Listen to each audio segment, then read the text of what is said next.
In this video, we're going to be talking all about brumation for bearded dragons. We're going to tell you what it is, why they do it, how to do it, what you need to do if your animal has gone into brumation. We're going to go through absolutely everything in this one video. I'll try and make it as short as possible. But be warned, there's some information in this video that's quite vital that you're going to need to know that not a lot of people know about. A lot of people out there say you do this one way and you do it this way and blah, blah, blah, blah. And it's just wrong. What happens is a lot of other videos, people learn from watching YouTube videos, and then when they learn it, they know it, then the next year when it comes around to brumation again, they'll put that video up, everything they learned from the year before, and so on and so on and so on. So everybody's videos on brumation, I've spent the whole morning going through them all, and they're all the same information from 10-15 years ago. Times have changed, things have moved on. In this video, you're going to get all of the most modern, up-to-date information. Not just how it's done, but why it's done like that. And yeah, you're going to learn an absolute ton from this video. So get your notepad, let's go through brumation for bearded dragons.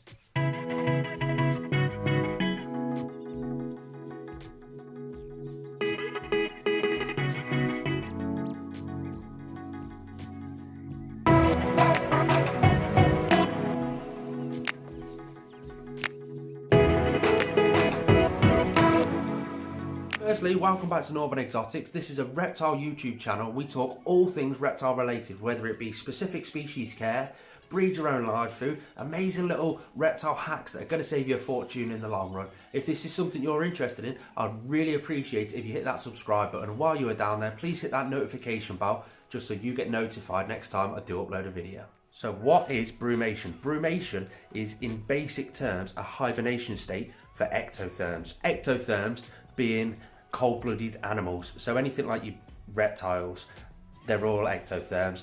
They thermoregulate their own body temperature and so on and so on. But what is brumation? Brumation is a hibernation state for your reptiles. The reason they go into a brumation state is a couple of reasons. They need the heat to activate the stomach acid so that they can digest their food perfectly fine. That's why we have a hot side, a cold side, a basking spot at the correct temperature for whatever region they come from. If they haven't got that throughout the winter months in their natural habitat, they can't digest the food, so they either go into burrows or into tree roots. They find somewhere dark and dull to hide, and they basically go to sleep for, it could be anywhere from a few weeks to a few months. That is what brumation is. They basically go to sleep. And the other reason is they just simply don't have the food through the winter. Through the winter months in Australia, a lot of their food dies off.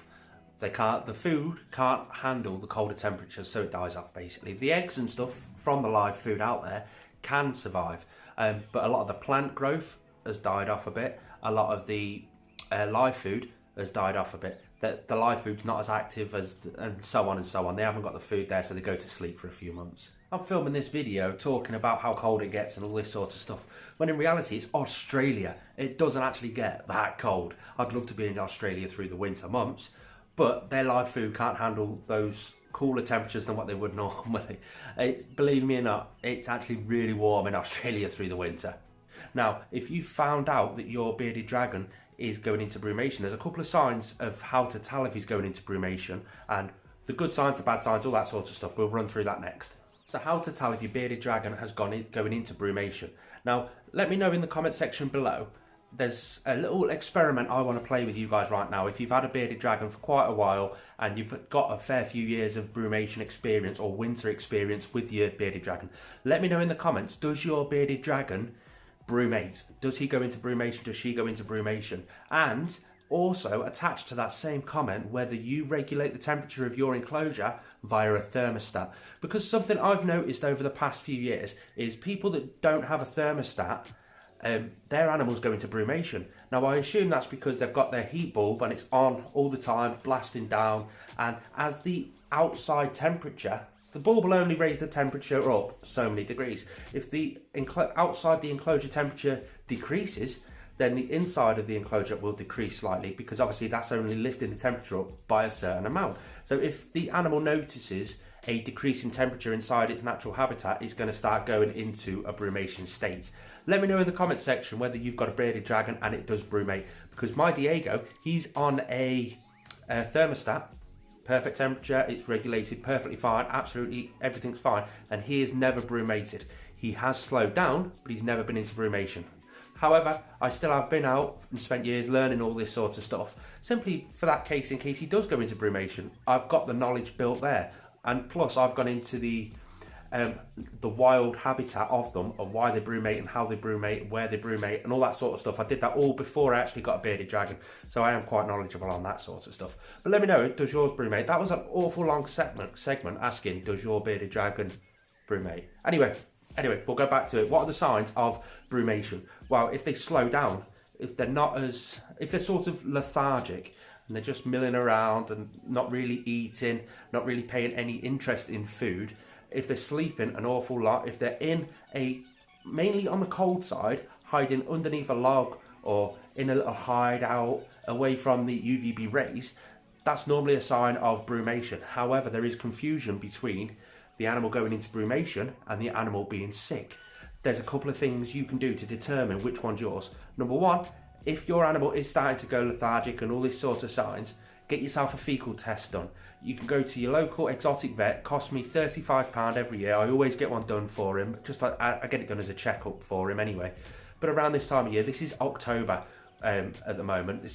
It's late October. Yeah, late October at the minute. So I've already sent his fecal test off. I'll get the result back in a couple of days. But that'll check for parasites or anything like that. So if you'll know through that scientific procedure there if your animal is healthy enough to go into brumation, and you'll know if there's not a problem there. So if the fecal test comes back perfectly clear, then your animal's going into brumation. That's one way of doing it. If you don't want to fork out the money, I highly recommend you go to an exotic vet. But if you don't want to fork out the money, there are other things you can do. Keep a very close eye on his weights. Weekly, check the weights.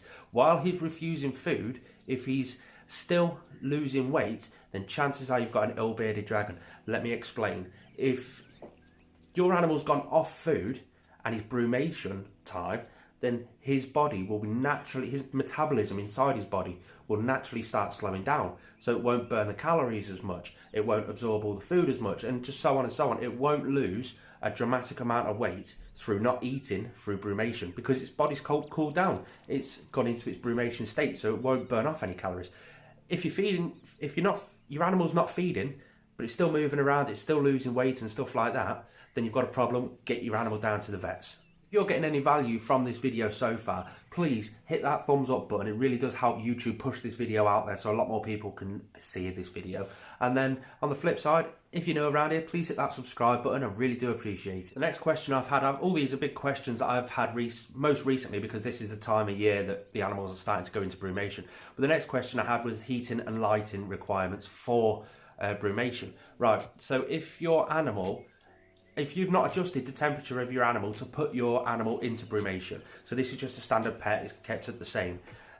If your animal is going into brumation, it's perfectly healthy to go into brumation, and it has tucked away in a corner, it's in a hide, it's away from the rays and stuff like that, you can turn your UVB off, hear me out, for an extra 2 hours a day. So have it come on an hour later and go off an hour earlier. That replicates the seasonal lights from Australia, because obviously the sunlight isn't out as much through the winter period. So that just replicates the brumation time. Once your animal starts coming out of brumation and starts walking around, starts actively eating and stuff like that, then you can start putting it back onto the 12-12, or for some people that go through the enrichment through the summer months, they'll go on to 14 and whatever like that. But yeah, there's your lighting requirements. As for your heating requirements, if I don't adjust the heating, but again, I'm on a thermostat. For those people that don't use a thermostat, if your animal's gone into brumation, don't drop it too much. You don't want your animal to get pneumonia while it's actually brumating, because that is a possibility if you live in a cold climate, just like I do in the UK, or if you're from northern Canada and stuff like that. As we've already discussed, their metabolism slows down an awful lot to near enough a stop throughout brumation, so they can't physically fight off any injuries, any illnesses, or they can't help themselves. So you really need to be careful about going into brumation and make sure they're extremely healthy going into brumation, and you still need to keep their temperature there just that little bit. There's that bit done. I just take a few hours of the UVB lighting off, that's about it. Not all bearded dragons go into brumation, not all captive pet bearded dragons go into brumation. Again, I've already mentioned the reasons why that is, that I think anyway. That's just my personal opinion. There's not really any scientific background to that. So again, let me know in the comments if you know the difference between that. That's the no thermostat to a thermostat and stuff like that. So if you want to stop your bearded dragon going into brumation and you're not using a thermostat, you can just up the temperature slightly, up the amount of time the light's on, just to replicate a summery sort of period that you get out in Australia. That might help. I've never had to do that. It's just off the top of my head. That might help. You never know. You can replicate and put your animal into brumation. You don't have to wait for him to decide to do it. And there's a long drawn out process of how to do that. It could take over a month. If you're breeding bearded dragons, this is quite vital to get the best production for your bearded dragons. Or if you're breeding bearded dragons on a mass scale, you could also do with putting them down for brumation, because it'll save you a fortune in live food as well. But the way you put your bearded dragon from a normal active bearded dragon into brumation, if you want to go that route, I personally don't do it. I want him as a pet, not a breeder. But the ways you can do that is simply by cooling the enclosure down slightly. I stress that, slightly, over the period of about a month, to replicate it going from summer into autumn and then into the depths of winter. You only need to decrease it by a couple of degrees over that month. The bearded dragon will notice the temperature difference and it will start putting him into brumation. Start reducing the amount of food you give him. You will realise, again, in the wild, one of the reasons why they brumate is they haven't got the food to keep them going all winter. The food dies off in the winter. It's not there. So reduce the amount of food you give him and then reduce the amount of UVB lighting slightly. And then that will put him into brumation. Over the period of the time, slowly reduce everything down to virtually a warm temperature, but not his normal high temperature. Now, this is the part of the video where I'm going to be getting a bit of hate. I don't even know how to start this. Watch the thumbs down come up on this video for this one little plug. Your animal doesn't have food throughout brumation. You don't need to offer your bearded dragon food. And let me explain that. This is scientifically proven. I've read so many scientific papers on this and asked so many high-end breeders about this. This is everybody in their past videos. You watch through all the other videos on brumation, they all say you've got to give them food and all this sort of stuff, but don't force feed. He'll take it when he wants to. If your bearded dragon is asleep for 2 months, keep in mind you don't know how long your animal's going to be in brumation for, especially if he's just a pet. If he's got food in his stomach and when he goes to sleep, the food will rot. It will rot his stomach lining. It will expand his stomach until it pops. Your animal will have rotten food inside it. It will give off gas. It will kill your animal. So you do not want to force feed or give your animal food while he's in brumation. You could potentially kill your animal. Now, the second you see your animal up and about looking around, even if it's not that active, because he's going to wake up and still be lethargic, but he'll be awake, you can start offering food then. If you're not confident enough to not give him food through brumation, you can always have just a small tub of mealworms or something in the corner, superworms, whatever you want. And if you see him get up to have a little nibble, you know you can start giving him a bit more food, because your animal won't go into brumation properly if he has got food inside his stomach. So just because you've seen him go to the toilet, it doesn't mean his stomach's empty. He could need to go a few times before his stomach's actually empty. But you can't have a full stomach going into brumation, because you don't know how long he's going to be in brumation for. It's okay if it's a week or two. He can expel that waste when he wakes up, but you don't know if it's going to be 2 weeks. It could be 2 months. If it's 2 months, your animal could be seriously ill when he wakes up. This is, like I said, scientifically proven. I've read so many papers on this. Your animal can't have food in his stomach while he's going into brumation, especially if you're a breeder or you've done this on large scale or something like that. You know the score already. And the second you do see him wake up and have that first little nibble, it's advised that you rack the temperature back up to what it should be and then whack your lighting up for as long as it should be as well. Your animal might be lethargic for a few days, maybe even a week coming out of brumation. He might have a little nibble, then go back to sleep.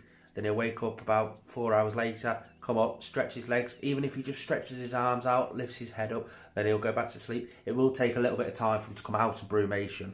But when they do come out of brumation, you know the first signs, because they'll be a little bit more active and they'll get up and they'll do stuff. You'll find that if your bearded dragon has gone into brumation or the starts of brumation with food in his stomach, he will brumate very, very poorly. And you know what it's like when you've been asleep for too long and you wake up really groggy? That's similar to how they'll do it, but they'll brumate poorly. They'll wake up too early. They won't go into what we class as REM sleep. They'll be very active throughout brumation. They'll be squirming, and that's because their stomach's got food inside it. It's a bit rotten. So if you want your bearded dragon to go into brumation and have a proper brumation sleep the whole way through, make sure he's not got food in his stomach. On the flip side to that though, I would always keep fresh water inside the enclosure at all times. They don't particularly need it. You'll probably never see them drink it, but it's just there for my peace of mind. You find a lot of the stuff through brumation is to do with the owner's peace of mind. Once you can get over that and you know what's good for the animal, you can progress properly through that. I still keep water in there, even though I'm told it won't drink through deep brumation. If you guys have still got any questions around bearded dragons in brumation, stick it in the comment section below, let me know. If you've enjoyed the video, taken any value from it, please hit that thumbs up button, it really does help. And thanks for tuning in, guys. Peace.